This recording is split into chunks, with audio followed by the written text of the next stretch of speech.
Grades and nature.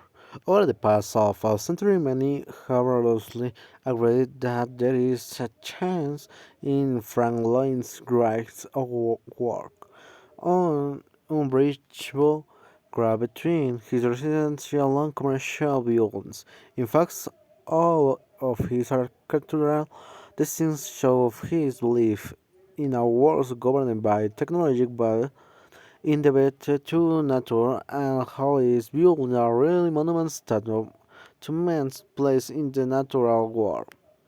In his domestic homes, Reich seems to embrace a blending of the artificial and the natural with an emphasis on low-pitched roofs, asymmetry, natural lights, and hidden structures that will require visitors to search for Wayne.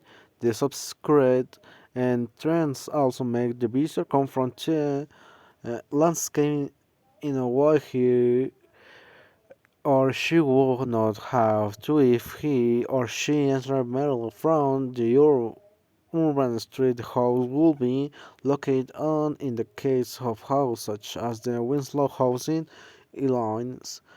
Illinois, the other suburban house in his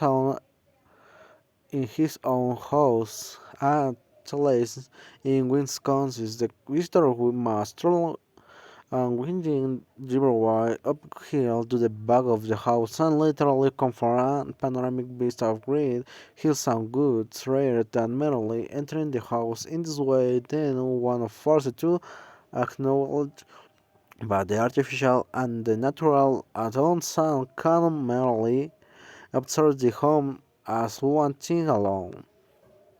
In his commercial view too, there exists a great deal of natural influence, shows the spaces are more straightforward than the domestic space, and trends are not hidden for instance, as their functions necessary rights. Commercial buildings still showcase the marriage of nature and technology.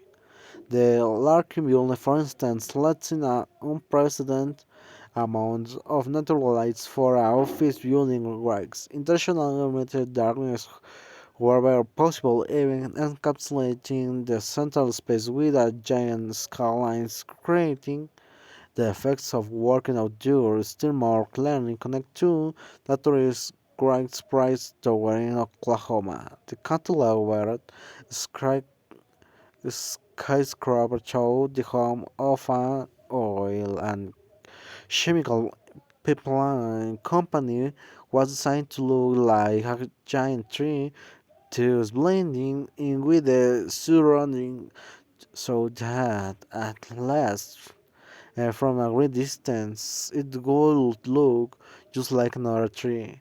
Obviously the violin is so tall up close that the effect is somewhat lost, but the attempt to use technology to recreate nature is still impressive. If nothing else, the scenes such as this demonstrate that great Russian and commercial design have more in common with each other than original thought. The author's main purpose is creating this passage is to disprove a common belief about two types of Frank Lloyd Wright's work.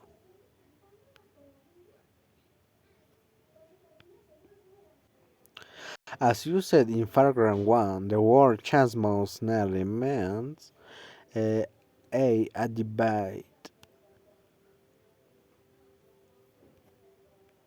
According to the passage, the central difference between Frank Lloyd Wright's residential and commercial building is that A. The residential buildings are less straightforward.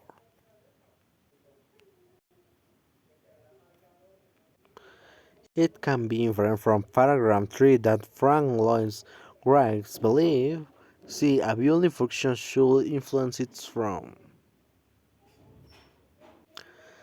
According to the passage, which of the following is true about the Price Tower? C. It was built in Oklahoma. Which aspect of Wright's architecture do you admire? which you dislike? Would you like to live in house or work in a building designed by Wright? Why or why not? Discuss. I admit that he integrates nature with architecture and uses natural lights, and I don't like that some of his design can be practical. I would like to live in one of his house because it would be a unique space. However, I'm not sure I would like to work in one of his buildings since they might not be very functional.